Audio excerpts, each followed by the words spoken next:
시청자 여러분 안녕하십니까. 집중진단 제주 김익태입니다. 해마다 인력난을 겪고 있는 마늘 농가들이 지난해 작황 부진과 수매 단가 하락, 그리고 수입산 공세 등으로 삼중고를 겪었습니다. 올해 사정은 더 나빠 보입니다. 오늘 집중진단 제주에서는 왜 이렇게 마늘 농사가 힘들어졌는지 그 원인을 짚어보고 지속 가능한 제주 마늘 산업을 위해서 어떤 변화가 필요한지 토론해 보겠습니다. 함께 하신 분들 소개해 드리겠습니다. 제주 마늘 주산지죠. 대정읍을 지역구로 둔 재선 도의원입니다. 더불어민주당 양병우 도의원 나오셨습니다. 예, 반갑습니다. 반갑습니다. 자, 마늘 농가의 권익을 실현하기 위해서 2019년에 설립한 단체죠. 전국 마늘 생산자협회 제주도 지부장, 그리고 제주도 농업기술원산하 제주 마늘연구회 회장을 맡고 계신 강경택 지부장 함께하셨습니다. 반갑습니다. 반갑습니다. 제주도의 먹거리 정책과 식품 산업, 그리고 원예 산업과 채소류 등 밭작물을 책임지고 있는 분입니다. 유지호 제주도 식품산업과장 나오셨습니다. 반갑습니다. 반갑습니다. 자, 마을 농민들이 올해 어떤 어려움을 겪고 있는지부터 듣고 오늘 토론 시작해 보죠. 자, 강 지부장님, 제주 마늘 상황 얼마나 도대체 심각한 겁니까? 네, 올해 저희 제주도 농민들은 매우 상황이 안 좋은 상황입니다. 그러지 않아도 재배 면적이 늘 이렇게 줄어가고 있는 상황에 이상기근으로 인한 죄송합니다. 하시면 돼요. 이상기근으로 인한 벌마늘 피해가 평상시에는 5% 이내에 나오는 것이 원래는 50%, 60% 이상이 발생을 했습니다. 그리고 그로 인해서 상품률이 80% 이상 나오는 상품률이 50% 이하로 감소하는 현상이 나왔습니다. 이렇게 이제 벌마늘을 제가 이렇게 가져 나왔습니다. 설명을 드리도록 하겠습니다. 평상시 마늘은 이렇게 한 개의 마늘에서 한 개의 대가 나와서 이렇게 분화구를 일으켜서 이제 인편 분화가 만드는데, 벌마늘은 이렇게 한 개가 아니고 여러 가닥으로 나와서 밑에 인편에 두 가닥, 세 가닥으로 쪼개 갈라지는 그 현상을 말합니다. 벌집처럼 생겼다 그래서 벌마늘이라고 하는 거군요. 그렇습니다. 벌집처럼 해서 그렇게 해서 이렇게 생기면 상품률이 상당히 많이 떨어져서 평상시 상품률은 우리가 80인도 아까처럼 상품이 떨어져서 팔 수 없는 마늘로 이렇게 됩니다. 그리고 원래 수매 단가가 그게 미치지 못해서 생산비에도 못 미치는 가격으로 해서 인건비 및 농약대, 농자재 등 이런 것이 상승함으로써 농민들의 이중, 삼중구를 겪고 있습니다. 네. 자, 양 의원님, 이게 원래 마늘이 효자 작목 아니었습니까? 어쩌다가 이렇게 농민들한테 이제 고통을 주는 이런 작물로 바뀌게 된 겁니까? 여러 가지 뭐 인건비 문제도 있겠습니다만은 그 옛날에는 우리 제주 감귤을 대학나무라고 했지 않습니까? 마늘 역시 대정안덕 환경 한림을 중심으로 해서 서부 지역의 생명산업으로 오랫동안 어떤 지역 경제를 지탱해 왔습니다. 그게 사실인데요. 또 2013년부터 해서 줄어들기 급감하게 줄어들었는데요. 작년도 결론적으로는 올해 생산된 마늘인데 이 마늘이 1088헥타로 이렇게 줄었음에도 불구하고 특히나 전체 수량이 제주 마늘이 평당으로 계산하면 5kg를 잡아서 16,000톤을 이제 생산 예상량을 했지만 실제로는 이제 이번에 재벌마늘로 해서 약 30% 이상이 감소가 됐습니다. 그래서 한 12,000톤 이하 이렇게 봤고요. 특히 최종 벌마늘 집계에 접수한 것을 봐도 제주 지역이 113헥타, 또 서귀포 지역이 432헥타로 해서 총 545헥타로 해서 50.1%나 절반이 줄어들었습니다. 그러니까 이게 단순히 농민들이 현장에 느끼는 대략치가 아니라 수치로도 50% 가까이가 벌마늘 피해가 나타났다 이렇게 수치로도 나타나는 거예요. 유 과장님, 이런 피해 원인이 도대체 어디에 있는 겁니까? 기상이변 때문인가요? 보통 마늘 재배에 있어서 3대 조건이 있습니다. 온도, 그리고 광, 빛이죠. 그리고 수분. 이 세 가지 요건이 이제 마늘의 생육에 큰 영향을 미치는데요. 마늘 2차 생장이라는 것은 이 지나친 고온이라든지 그 인편 분화기라고 해서 그 쪽이 나눠지는 시기인데 요 시기를 전후해서 그 계속적인 강우라든지 그 생육 기간에 그 빗의 낮 시간이 짧아지는 조건을 갖는 단일 조건에 처하게 되면 이런 상황이 나타나게 되는데 올해 봄에 되게 비가 많이 내리긴 했었죠. 그렇죠. 예. 특히 원래 이 상황적으로 봐서도 2월, 3월 같은 경우에는 이제 쪽이 나눠지는 시기는 인편 분화기에 해당됩니다. 그래서 요 시기에 대략적으로 이제 평균 대비 이제 기온도 높았고 잦은 강우로 인해서 일조 시간도 짧았고 이런 영향 때문에 이제 이런 어떤 기상 환경의 영향 때문에 마늘 2차 생장 발생이 증가한 것으로 판단되어지는데요. 요 자료 이 데이터들은 저희들이 그 농촌진흥청에 질의를 좀 했었습니다. 이게 농업재해로 인정이 될 것인가 말 것인가 그래서 그렇게 돼서 이게 농업재해로 인정되는데 이 온도라든지 환경이라든지 기후 환경에는 이게 영향을 끼쳤는데요.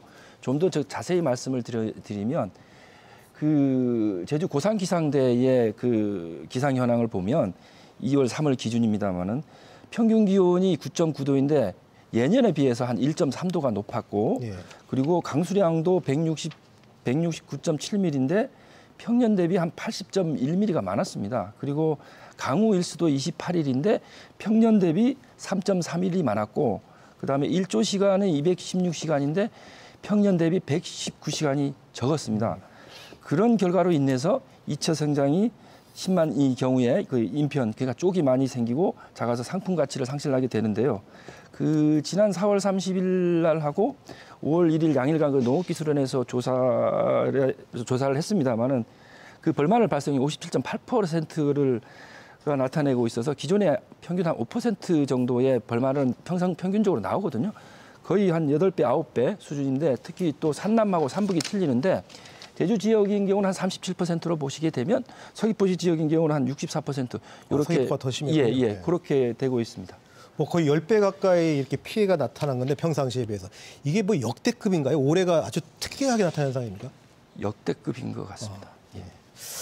이게 사실 뭐 농업재해로 인정할 수밖에 없는 그런 상황인 것 같은데 어쨌든 이달 초에 그 농식품부 장관이 제주를 방문해서 이 상황을 확인한 뒤에 재해로 인정하고 지원을 약속하지 않았습니까? 이에 관해서 한번 토론해 보겠습니다. 자, 정부 지원 킬로그램당 수매 가격을 2,400원에 하겠다라고 했는데 이 가격 어떻게 만족하십니까? 농민 입장에서 먼저 얘기해 주실까요? 저희들은 농민 입장에서 한마디로 말해서 만족하지 못한 가격입니다. 그래서 이번에 아까처럼 농미 장관님이 이쪽에 오셔서 재해로 인정하면서 지연될 예정이고 그러나 그것이 농약 대금으로 일부에 국한돼서 이렇게 하기 때문에 아까도 말씀드렸습니다마는 수매 가격도 생산비에 못 미치는 가격이고 그리고 이 지원 의무도 농약에 국한해서 이렇게 지원하기 때문에 너무 실망스럽고 10농가 중 8농가는 앞으로 마늘 농업을 포기하겠다. 정도로 그렇게 매우 불만스러운 얘기가 많습니다. 어떻게 보십니까? 사실상 농민이 소리를 들어보고 또 아까 강경택 우리 생산단체 회장님이 말씀이 있었습니다만은 사실입니다.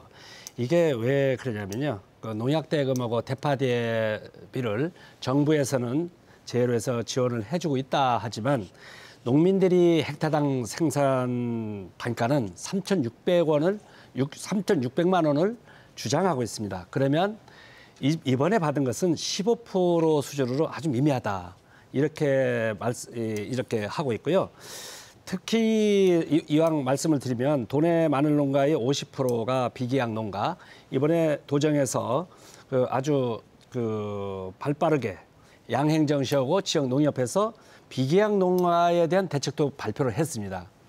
이 부분이 또 비기약 농가에서는 뭐라 하냐면 실효성이 없는 대책이다. 이렇게 말씀을 하고 있습니다.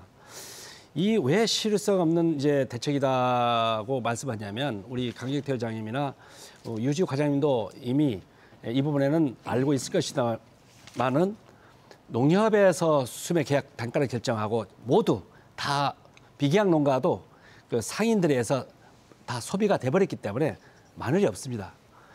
그래서 이왕 말씀을 한 김에 이 부분이 또 고스란히 비계약 농가들이 상인에서 헐값으로 농협의 수매 계약 단가보다도 못한 헐값으로 다 이제 사라졌기 때문에 제가 이왕 말씀에 제주 도정이 비계약 농가에 대한 실질적인 지원 대책이 필요하다. 제안을 이왕 진행하는 점에 한 말씀을 하겠습니다. 이번에 비계약 농가가 1,000톤을 기준으로 했지만 사실상 없는 마늘을 지원할 수는 없기 때문에 피해 농가에 대한 영농비, 예를 들어서 비료대 지원이라든가 이런 부분으로 좀 이제 지원 대책이 필요하지 않느냐 이런 생각을 해봅니다. 그러니까 올해 마늘 생산비가 킬로그램당 한 3,600원, 4,000원 그 정도 선으로 지금 보고 계신 거 아니죠? 예. 그런데 지금 실제 수매 가격이 킬로당 2,400원이니까 턱없이 못 미친다 이런 주장이신 것 같은데 어쨌든 이 수매 가격 결정에 제주도도 참여를 하셔서 의견을 내셨을 테죠? 그 마늘 주산지 협의체라고 있습니다. 이거는 농식품부하고 지역 마늘 조합장님들하고 그다음에 지역 본부하고 도 행정하고 이렇게 해서 협의체를 구성을 해서 거기서 마늘 가격을 결정을 하는 사항입니다. 그래서 저도 그 자리에 참석할 때 조합장님이 8분 이렇게 왔었고 그다음에 농식품부에서 왔었고 농협 지역본부에서 왔었고 저 행정 이렇게 해서 했는데 그때 같은 경우에도 수매단가 2,400원을 하는데 좀 강론을박이 있었습니다. 그래서 그렇게 해서 중지를 모아가지고 킬로그램당 2,400원을 했다는 말씀을 드리고요. 덧붙여서 아까 말씀드린 대로 재해 인정이라는 부분에 있어서는 제가 좀 말씀을 드리려고 하는데요. 농업 재해로 인정이 되면 재난지원금을 이게 지급하게 됩니다. 근데 이 피해 신고 유형에 따라 이제 대파대하고 농약대로 이렇게 구분이 되는데요. 마늘인 경우에는 헥타당 이제 대파대가 550만 원이 되고 농약대가 한 250만 원이 됩니다. 그런데 이게 농가들한테는 이게 저희들이 판단하기에는 이게 무조건 보상금이라고 생각을 하시는 분들이 계시는데 요 농업 재해에 따른 그 복구비는 농가 손실을 보전하는 것이 아니고 농가가 차기 영농을 유지할 수 있도록 최소한의 경비를 지원하는 수준으로 이게 농가 수준이기 때문에 농가 입장에서는 보면은 이제 부족할 수밖에는 없고 복구비 지원 단가는 저희들이 계속해서 정부에 현실화를 계속 건의해 나가려고 하고 있습니다. 그리고 소득 분석 자료 아까 우리 존경하는 양병우 의원님 말씀하셨는데 이게 데이터들이 보게 되면 조금씩 틀리는데 저희들이 2018년부터 22년까지의 소득 분석을 한 걸로 보게 되면 손익분기점은 킬로그램당 3,060원을 잡았었거든요. 22년까지 18년부터 22년. 물론 23년 이렇게 농자재 값의 인상이라든지 이런 부분을 감안을 안 해서 그렇지만 어느 정도는 저희들도 손익분기점을 추상을 하고 있고 그다음에 저희들이 또 말씀드리고 싶은 것은 좀 오해가 있었을 것 같아서 말씀드리는데 농업 재해에 따른 재난지원금은 계약 농가든 비계약 농가든 마늘을 재배한 농가는 다 지원을 받게 됩니다. 해당이 되면 이렇게 말씀을 좀 드리고 싶습니다. 자, 마늘 주산지 협의회에 행정과 조합장님들이 다 참석은 한다고 했는데 사실 조합장님을 농민 대표로 볼 수도 있겠지만 농민 단체에서는 참여는 못 하신 거죠. 예, 그때 지금 어쨌든 행정에서는 이게 손익분기점에 대한 보상은 됐다고 좀 설명을 하시는 것 같은데 어떻게 보십니까? 예, 아까 주산시협의체는 저희 단체에서는 들어가질 않고 아까처럼 행정하고 접장에 구성된 시협의체를 운영해서 농민비하고 이렇게 얘기가 된 거고요.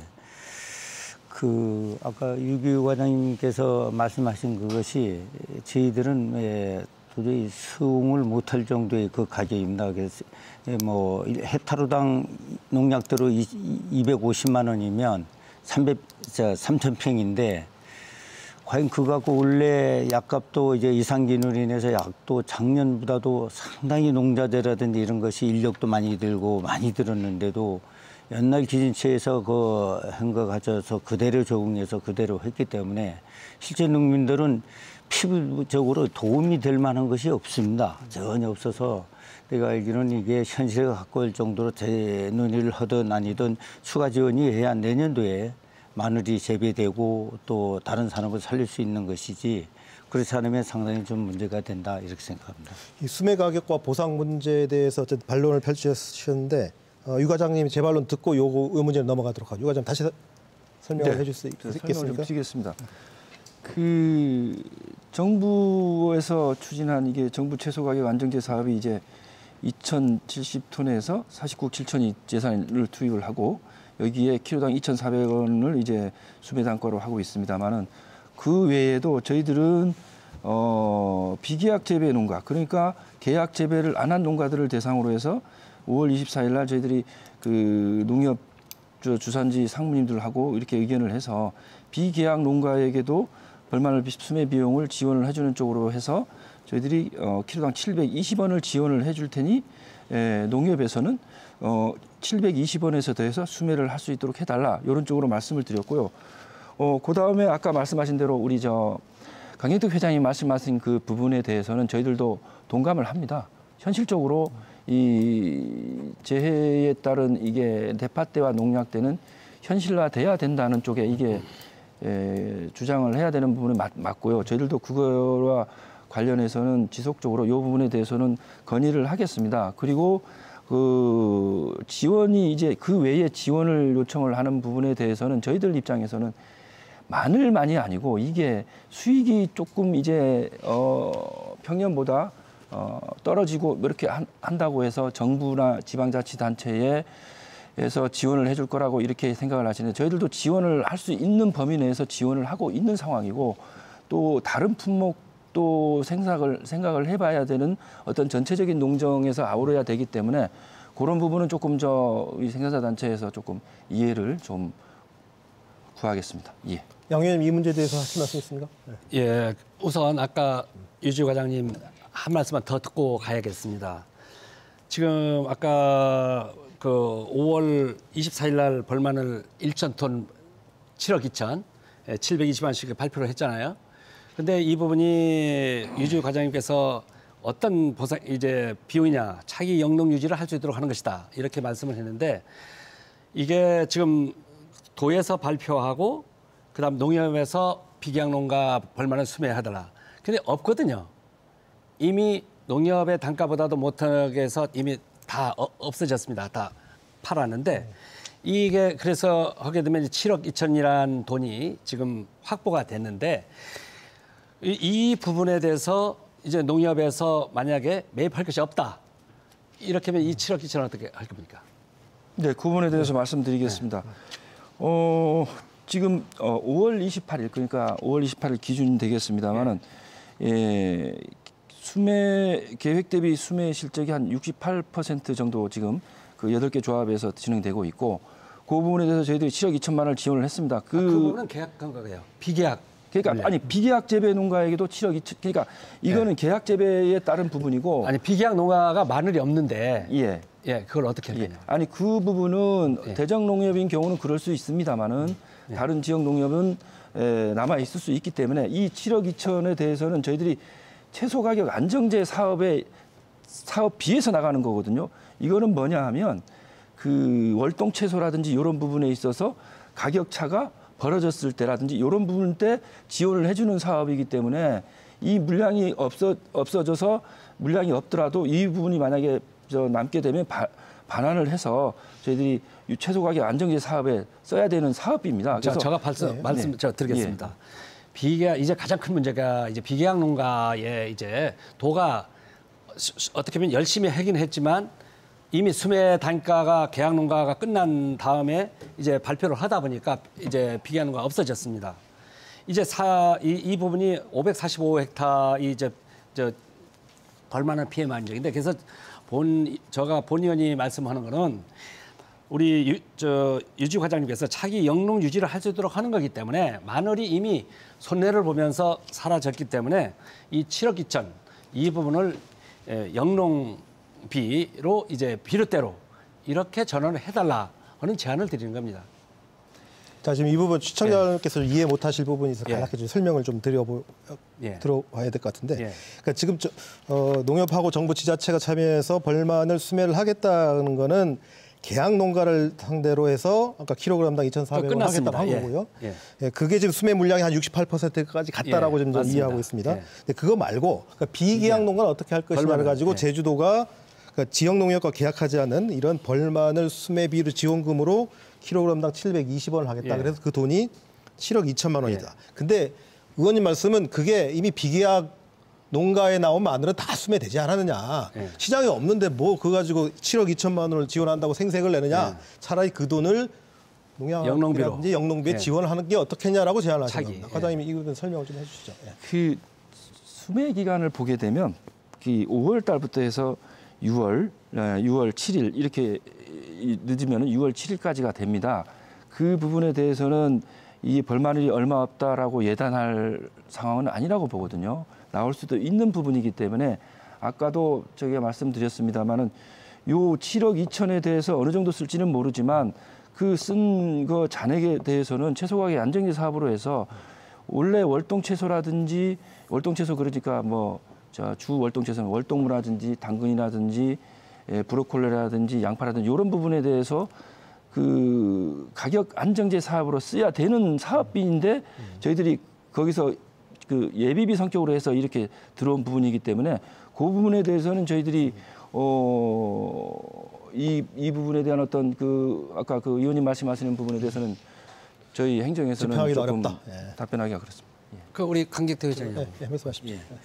농가 그 이규 과장님 아까 그 말씀하신 것이 지금 조합장님과 그 주변 조합장님하고 다 통화를 해봤습니다. 했는데 벌마늘 비계약 물량에 대해서는 이미 수매가 다 끝난 걸로 얘기가 되고 약간의 미비하게 남은 거는 거의 할 수가 없습니다. 그래서 한결같이 얘기한 거 우리 양봉효 도의원님처럼 얘기한 게 이왕 이렇게 해서 피해 농가를 돕기 위해서 이 예산을 사줬기 때문에 어떤 방식이든 이걸 이제 추가적으로 조금이라도 도움이 될 수 있도록 사용하는 것이 낫다는 저희가 생각합니다. 강력하게 좀 요구를 하고요.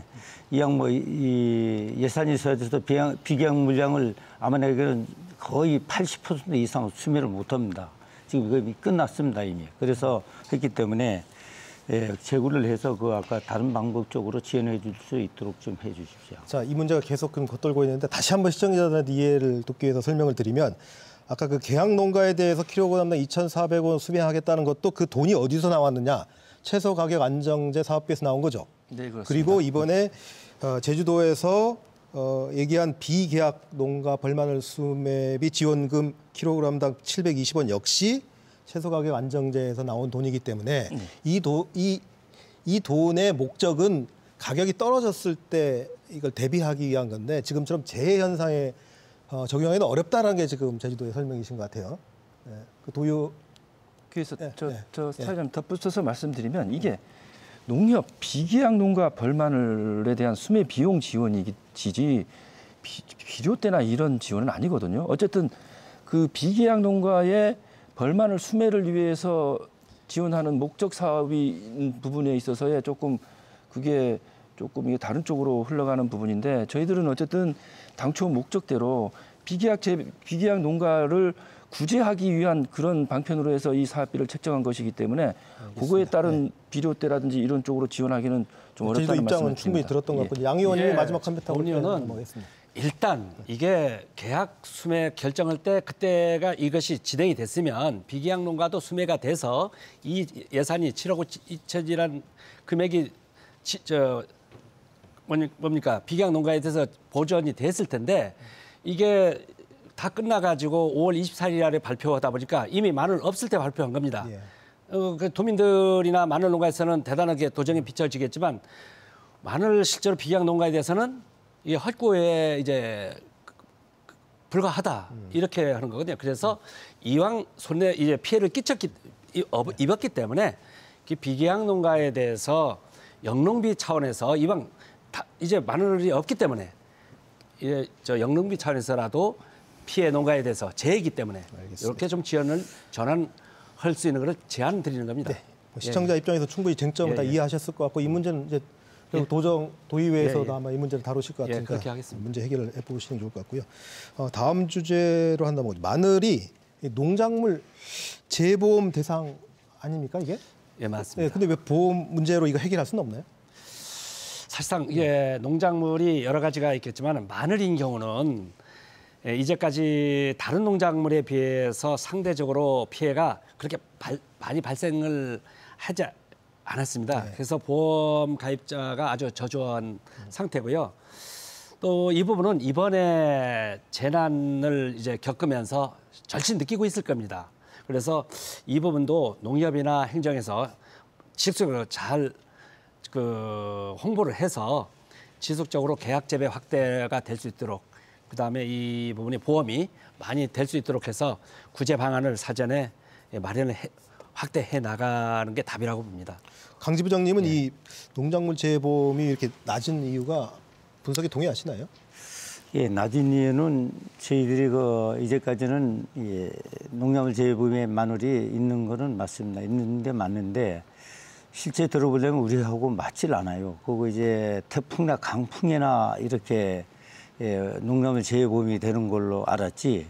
이렇게 이상 기운에 인해서 호우나 이런 게 인해서 재보험이 되었다는 건 이번에 처음 농림부 장관 입에서 나온 겁니다. 그래서 이런 재해인 경우에 적용된다는 것 자체를 모르셨다. 지금도 안 되는 걸로 알고 있고, 그래서 이번에야 아마 농림부 장관 시점으로 아마 이걸 재보험으로 적용되는 걸로 알았습니다. 그래서 이렇게 설명하고 잘만 했으면 아마 재보험이 많이 들었을 건데 그렇지 않아서 좀 안타까운 상황입니다. 제주도에서 이걸 적극적으로 농민들에게 홍보하거나 설명할 필요가 있지 않을까요? 어떻게 생각하십니까? 네, 우리 도의의 경우에 원래 농작물 재해보험 대상 품목은 마늘을 포함해서 총 55개 품목이 되겠습니다. 2022년도에 53개 품목이었었고 작년에 22년도에 52개 품목, 작년에 53개 품목, 올해 해가지고 한 55개 품목이 되고요. 제주 지역 마늘 같은 경우에 재해보험 가입 4.1% 정도밖에 안 됩니다. 그 이유는 이제 가입률이 저조한 두 가지로 아까 우리 존경하는 양병우 의원님께서 말씀하셨지만 이게 농업 재해가 발생되는 게 제주도인 경우는 태풍이 영향이 굉장히 크거든요. 그렇죠. 태풍 영향이 보통 보게 되면 7월에서 9월 사이에 주로 발생하게 되는데 이 시기는 이제 마늘 파종기에 들어갑니다. 그래서 피해를 입는 경우가 극히 적어서 이제 농가에서는 이제 가입할 필요성을 느끼지 못했고, 두 번째는 이제 수확기에 손해 평가 방식이라고 해서 피해율 산정 관련으로 이게 말씀드릴 수가 있는데요. 농작물 재해보험은 재해에 따라 감소된 수확량에 대해서 보상을 하는 구조입니다. 그렇지만 마늘의 경우에는 상품, 중품, 하품 등 등급에 따른 가격차라든지 가격차로 인해 가지고 소득이 큰 품목이다 보니까 이제 농가에서 받게 되는 보험금이 크지를 않아서 농가의 실질적 도움이 안 돼 가입을 꺼리는 것도 한 현상이고요. 앞으로도 저희들 도에서는 이 마늘 재배 보험 가입률 제고를 위해서 현장에서 말하는 그런 목소리들, 이런 부분들이 개선 의견이 제도에 반영될 수 있도록 정부에 적극 건의해 나가고 저희들도 노력하도록 하겠습니다. 보험을 가입하더라도 실질적으로 도움은 안 된다라고 지금 말씀하는 걸로 저 이해를 했거든요. 맞습니까? 아까 유지 과장님께서 말씀을 잘 해주셨는데요. 마늘이 수확 시기가 실제로 이제 다 끝난 시점에서 태풍이 오고 하다 보니까 이번 같이 봄에 이렇게 이상 기온이 발생한 애가 사실상 거의 드물거든요.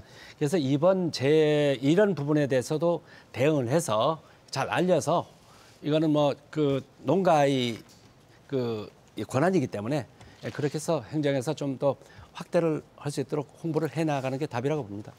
네, 알겠습니다. 지금까지 어쨌든 벌마늘 문제에 대해 집중적으로 한번 토론을 해봤고요. 그러면 이번 마늘의 특징, 문제점, 그 해결 과제 전반적인 얘기를 한번 해보도록 하겠습니다. 먼저 마늘 가격 수매 문제부터 한번 얘기해 보겠습니다. 보통 생산량이 적으면 가격은 오르게 마련인데 올해 수매가가 보니까 상품 기준으로 킬로그램당 한 3,800원. 지난해보다 한 600원 정도 올랐더라고요. 자, 지부장님 이거 만족하십니까? 예, 만족하지 못한 가격이고요. 제주도에 우리가 보면 아까도 얘기했습니다마는 마늘을 재배하는데 계속 연속하여 연작 피해로 인해서 단수가 수확량이 줄어들고 있습니다. 그리고 과거에는 우리가 팽당 7kg 내지는 이상이 돼서 이렇게 해서 하는데 최근에 들어서는 5kg. 이하로 떨어지기 시작했습니다. 올해는 이제 벌마늘 발송해서 정상적으로 판매할 수 있는 것이 팽당 2kg, 3kg 정도밖에 되질 않고 있습니다. 예, 그럼에도 불구하고 3,800원이라는 수매 단가를 했기 때문에 턱없이 그 생산비에도 못 미치는 그 수매 단가입니다. 그래서 농민들이 과연 이게 받아들일지는 좀 한숨만 쉴 노릇입니다. 이게 제주 마늘 가격이 이렇게 뭐 킬로그램당 상품인 경우 3,800원이다. 이걸 어떤 절차를 거쳐서 정하는 겁니까? 예, 제가 작년 뒤에 그 조합장님들하고 육지에 몇 차례 돌아봤습니다. 우리 강경태 회장님도 같이 돌아봤고 이미 다 알고 있는 겁니다만 이제 수매 방식이 차이가 좀 다릅니다.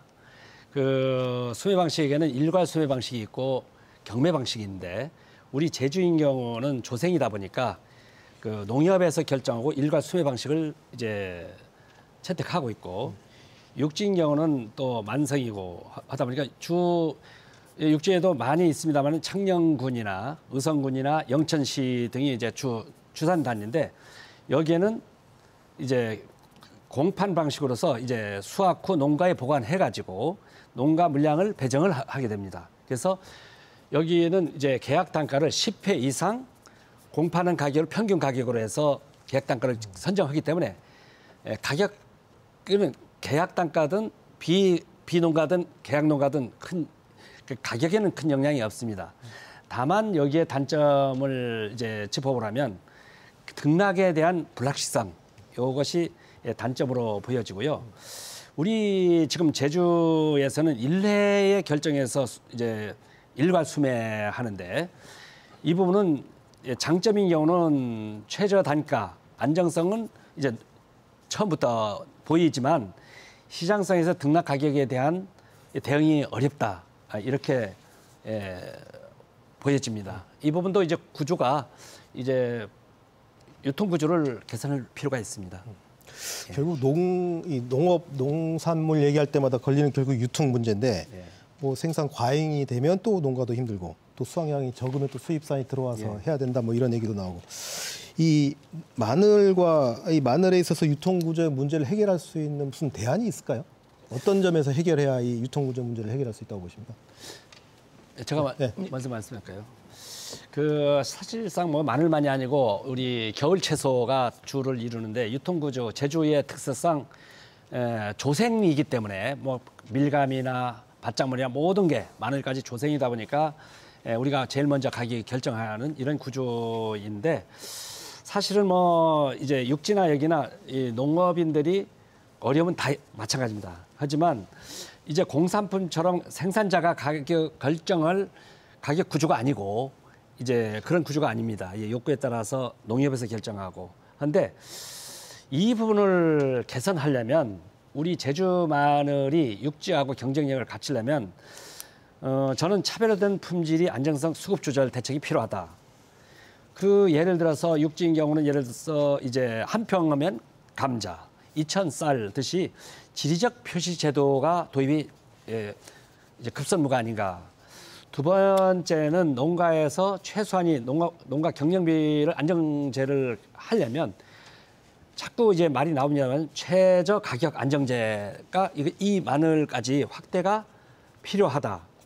또 한 가지는 우리가 지금 생마늘로 두 번째는 이제 농협에서 우리가 가공 마늘을 하고 있지만 1차 가공에서 건강식품이라든가 의약품 다양한 수요처 개발이 필요하고요. 마지막 네 번째를 한다면 육지 지방과 같이 저장을 해서 이제 이 부분이 제주도의 대형 마트라든가 제주에서 소비 시장을 김장용이기 때문에 이런 부분을 찾을 수 있도록 행정과 농가 그리고 농협이 같이 도정과 같이 해서 이것을 이제 맞대지 않으면 지금의 마늘 면적보다 앞으로는 더 농가들이 손을 놓을 수밖에 없다. 물론 기계와 같은 인력 구조 문제도 있지만 유통 구조 문제에서는 이렇게 좀 말씀을 지금 몇 가지 할수 대안을 있습니다. 말씀해 주셨는데 예. 이제 차별화된 품질을 보장받기 위해서 뭐 예. 지리적 표시를 한다든지 예.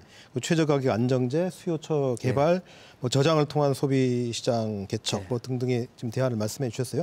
과장님은 뭐 네, 다른 우리 양병우 의원님께서 핵심을 많이 짚으셔 가지고 조금 부연 설명을 해드리자면 마늘인 경우에는 이게 우리 국민이 식생활에 밀접하게 연관이 되어 있기 때문에 정부에서 농산물 수급 관리 7개 품목이 있습니다. 여기에는 이제 마늘, 무, 양파, 배추, 고추, 대파, 감자가 들어가게 되는데 이게 정부에서 이 7개 품목을 민감하게 관리하고 있는 부분이거든요.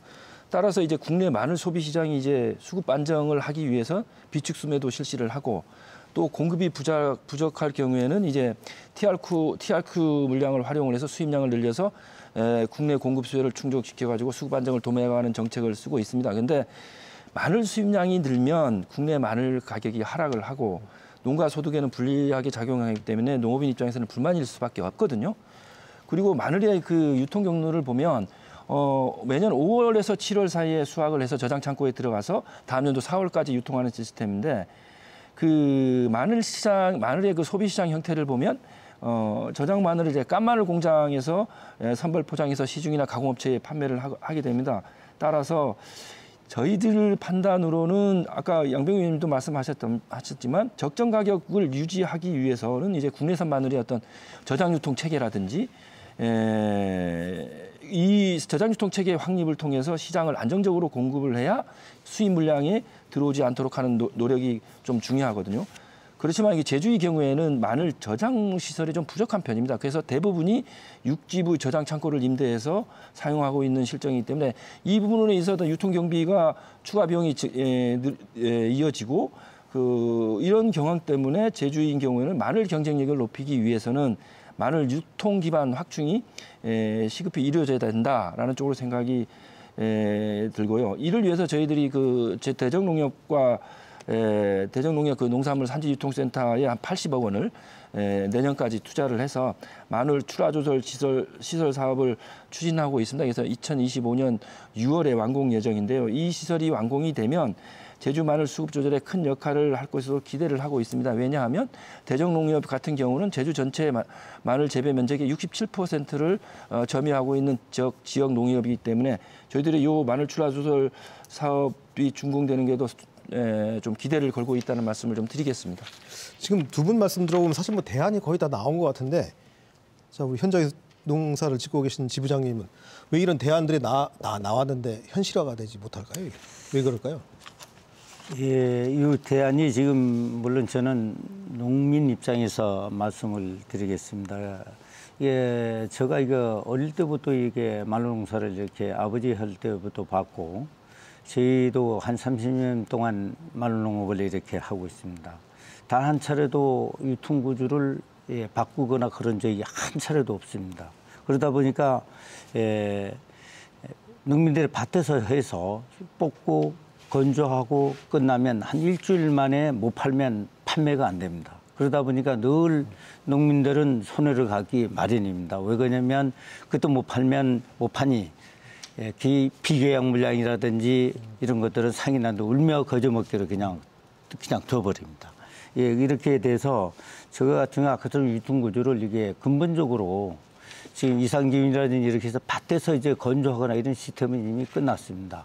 그러니까 근본적으로 이걸 개선을 해서 농민들은 건조해서 한 달 내에, 두 달 내에 이렇게 조금씩 내다 팔 수 있는 그런 공간들이 아마도에서 마련해 줘야지 않겠나 이렇게 생각됩니다. 참 대안은 있는데 아까 그래서 저장 시설을 지금 투자하겠다는 게 그런 얘기로 이해를 하면 되는데 저온저장 말씀드리면 저희들이 그 대정농협의 마늘 출하 조절 시설 사업 계획을 보면 저온저장 시설이 한 1290제곱미터거든요. 요거 같은 경우는 평수로 말씀드리면 한 390평 정도 되고 거기에다가 작업장이 있고 깐마늘 시설, 장비 시설 또 도입을 하게 됩니다. 그렇게 되면 어느 정도의 그 출하에 따른 그 시간도 좀 벌 수 있고 건조 시설도 있기 때문에 충분히 말린 다음에 상품성 있는 것도 상품이 있는 거를 출하할 수 있기 때문에 저희들 생각으로는 그 출하 조절 지원 사업에 대해서는 기대를 하고 있다는 말씀을 드리겠습니다. 이 저온 저장고가 새로 설치됐을 경우 실제 어느 정도의 물량을 우리가 맡을 수 있는 건가요? 지금 현재 마늘인 경우에. 제가 좀 말씀드리죠. 육지지방을 아까 일찍이 돌아와서 말씀드렸습니다만은 창녕군이나 의성군, 영천시인 경우는 약 5,000톤이 조금 안 됩니다만은 약 5,000톤 규모로 이렇게 해서 저장할 수 있는 시설 용량이요. 수급 조절용으로 하고 또 마늘만이 아니라 또 이 마늘이 빠지면 또 다른 채소류를 해서 리사이클 형태로 하는 것을 봤습니다. 네, 알겠습니다. 그게 언제 준공된다고요? 내년 6월입니다. 내년 6월이요. 어쨌든 빨리 시설됐으면 좋겠고요. 다음 이슈라고 할 수 있는 그 인력 문제 한번 얘기를 해보죠. 이거 사실 고령화되는 농촌 사회에서 항상 나타나는 문제긴 한데 뭐 마늘 농사만의 문제는 아닙니다. 그렇지만 특히 마늘인 경우에 수확철만 되면 일손 문제가 사회 현안이 되다시피 하고 있는데 이 문제에 대한 해법은 있을까요? 어떤 대안이 있을까요?